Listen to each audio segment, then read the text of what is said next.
Hello friends, सो आज के इस वीडियो में हम एक और क्वेश्चन प्रैक्टिस करते हैं उसी ट्रिक से रिलेटेड।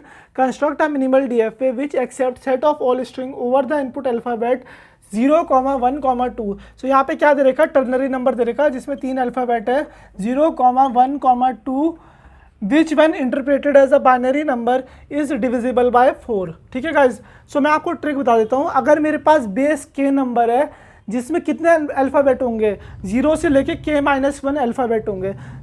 जैसे अगर मैं बात करूं कि मेरे पे बाइनरी नंबर है, कैसा नंबर है, बाइनरी नंबर है। सो बाइनरी नंबर में कितने अल्फ़ाबेट होंगे, 0,1, मतलब बाइनरी का बेस कितना होता है, 2 होता है। सो इसमें एक कम नंबर है, मतलब k-1 नंबर है।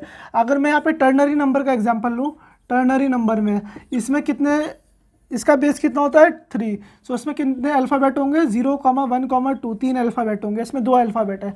अगर मैं आपको ऑक्टल का केस दिखा करना चाहूँ, ऑक्टल नंबर सिस्टम का, सो इसमें कितने होंगे, 0 से लेके 8-1, 0 से लेके 8-1 मीन 0 से लेके 7 तक, ये इतने अल्फ़ाबेट होंगे इसमें। So there are 8 alphabet. अब आगे पढ़ते हैं। If the string has to be divisible by m, m कोई भी नंबर है, अगर ये वाली स्ट्रिंग मेरी m से डिविजिबल होनी चाहिए। सो मेरे जो स्ट्रक्चर होगा, मेरी ट्रिक में क्या होगी, मेरी ट्रिक में m रोज होगी। m रोज मतलब वो m से डिविजिबल होनी चाहिए। जो ये यहाँ पे 4 लिख रहे हैं ना, इट इज़ डिविजिबल बाय 4। सो इसमें m रोज होनी चाहिए एंड k कॉलम होनी चाहिए। कॉलम बेसिकली किस चीज़ के लिए, नंबर के लिए है। सो आइए इस ट्रिक को इम्प्लीमेंट करके देखते हैं इस पर्टिकुलर क्वेश्चन में। ये क्वेश्चन हम सॉल्व कर रहे हैं और मुझे उम्मीद है इसके बाद आपको इनफ क्लैरिटी मिल गई होगी इस पर्टिकुलर ट्रिक से रिलेटेड। सो यहाँ पे कितने, किससे डिविजिबल होना चाहिए, 4 से डिविजिबल होना चाहिए। अगर एक नंबर 4 से डिविजिबल हो रहा है तो कितने रिमाइंडर देगा, 0, 1, 2, 3। It is divisible by 4। ठीक है, सो यहाँ पे कितना है, बेस के नंबर है, बेस के नंबर है ना। ठीक है, सो यहाँ पे अल्फ़ाबेट कौन कौन से होंगे, अल्फ़ाबेट हैं मेरे 0, 1, 2। सो मेरे अल्फ़ाबेट यहाँ पे दे रखे मुझे 0, 1, 2, 0, 1, 2 आर माई अल्फ़ाबेट। और यहाँ पे बेस 4 नंबर है। सो यहाँ पे ये सारी स्टेट होगी। सो इस स्टेट पे क्या होगा, रिमाइंडर 0 होगा, इस स्टेट पे रिमाइंडर 1 होगा, इस स्टेट पे रिमाइंडर 2 होगा, इस स्टेट पे रिमाइंडर 3 होगा। इसे नाम दे दिया मैंने Q0, इसे दे दिया Q1, इसे दे दिया Q2, इस स्टेट को नाम दे दिया Q3। सो यहाँ पे Q0, Q1, Q2 और Q3 मैंने यहाँ पे लिख दिया। So these are my state. So Q0 is my initial state as well as final state. So आपको क्या कुछ नहीं करना, आपको Q0, Q1, Q2 करके इसे भरना है। Q0, Q1, Q2, Q3, Q0, Q1, Q2, Q3, Q0, Q1, Q2 and Q3। आप इनफ प्रैक्टिस करो और ये आंसर आ गया आपका।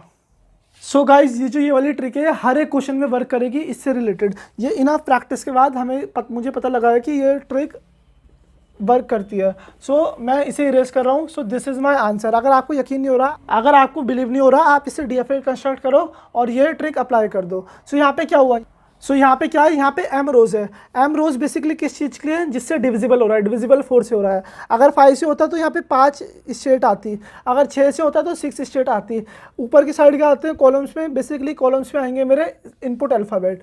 अब इसके लिए डीएफए ड्रॉ करते हैं।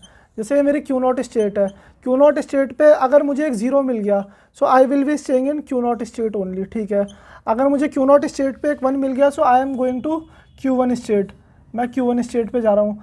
अगर मुझे Q0 स्टेट पे 2 मिल गया, so I am going to Q2 state, मैं Q2 स्टेट पे चला गया।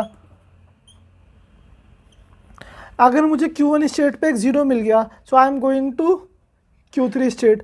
अगर Q1 स्टेज पे एक मुझे 0 मिल गया, so I am going to Q3 stage, Q3 stage. अगर मुझे इस स्टेज पे क्या मिल गया, 0 मिल गया, इस स्टेट पे मुझे क्या मिल गया, एक 0 मिल गया। अगर Q1 स्टेट पे मुझे एक 1 मिला तो Q0 पे जाऊंगा। Q1 स्टेज पे अगर मुझे एक 1 मिला तो Q0 स्टेट पे चला गया। ठीक है, Q1 स्टेट पे अगर मुझे एक 2 मिला तो Q1 पे ही रहूँगा। अगर 2 मिला तो इसी स्टेट पे रहूँगा। अगर मैं Q2 स्टेट पे हूँ और Q2 स्टेट पे मुझे एक 0 मिल गया, सो मैं कौन सी स्टेट पे रहूँगा, Q2 पे ही रहूँगा। Q2 स्टेट पे अगर मुझे एक 0 मिल गया, सो मैं Q2 स्टेट पे ही रहूँगा। Q2 स्टेट पे अगर मुझे एक 1 मिल गया तो Q3 स्टेट पे जाऊँगा। Q2 स्टेट पे अगर मुझे एक 1 मिल गया तो Q3 स्टेट पे जाऊँगा। Q2 स्टेट पे अगर मुझे एक 2 मिल गया तो Q0 स्टेट पे जाऊँगा। Q2 स्टेट पे अगर मुझे 2 मिला, कौन सी स्टेट पे जाऊँगा, Q0 स्टेट पे जाऊँगा। Q2 स्टेट पे अगर मुझे एक 2 मिल गया, सो मैं कौन सी स्टेट पे जाऊँगा, Q0 स्टेज पे ही जाऊँगा। Q2 स्टेट पे अगर 2 मिला तो Q0 स्टेट पे, Q3 स्टेज पे अगर मुझे 0 मिला तो Q1 स्टेज पे जाऊँगा, Q3 स्टेज पे अगर मुझे 0 मिला तो Q1 स्टेज पे जाऊँगा मैं, Q3 स्टेज पे अगर मुझे 0 मिला तो मैं Q1 स्टेट पे जाऊँगा, Q3 स्टेट पे अगर मुझे 1 मिला तो Q2 स्टेट पे जाऊँगा, Q3 स्टेट पे अगर मुझे 1 मिला तो Q2 स्टेट पे जाऊँगा, अगर मुझे 1 मिला तो Q2 स्टेट पे चला गया। ठीक है, मुझे ये बात क्लियर है। Q3 स्टेट पे अगर मुझे 2 मिला तो Q3 स्टेट पे ही रहूँगा, अगर मुझे यहाँ पे 2 मिला तो Q3 स्टेट पे रहूँगा। सो गाइज़ ये है हमारा DFA। सो गाइज़ मुझे उम्मीद है आपको ये पर्टिकुलर वीडियो पसंद आई होगी और आपको ये ट्रिक अच्छे से समझ आ गई। आप ये ट्रिक किसी भी क्वेश्चन में यूज़ कर सकते हो और आप प्लीज़ वीडियो को लाइक कर दो, चैनल को सब्सक्राइब कर दो and hit that bell icon. अगले आने वाली वीडियो में हम कुछ और DFA डिज़ाइनिंग के क्वेश्चन सॉल्व करेंगे। So stay tuned for the next video.